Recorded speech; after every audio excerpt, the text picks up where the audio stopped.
Ano nga ba yung power bank na marerecommend ako sa mga nagtitipid? Ito mga idol. Ito yung Rapu WB30 mga idol.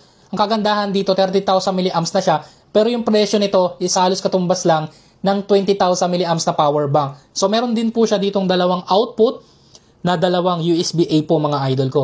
Meron din siyang input dito na micro, input na Type-C. Tapos ito, leather po yan mga idol ko.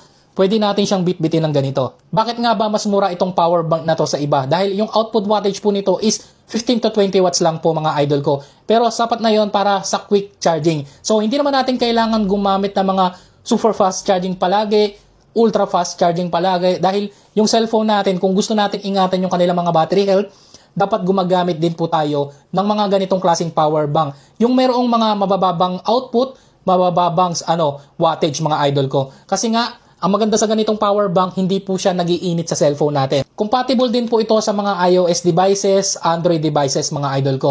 So, 20 to 15 watts lang yung kanyang output. Mas maganda rin gumamit ng ganito para yung ating battery health hindi kaagad bumaksak, di ba? So, ito po yung Rapu Power Bank WB30. Sobrang sulit na to mga idol ko. Kung gusto mo rin ng ganitong power bank, nandyan lang yan sa yellow basket natin.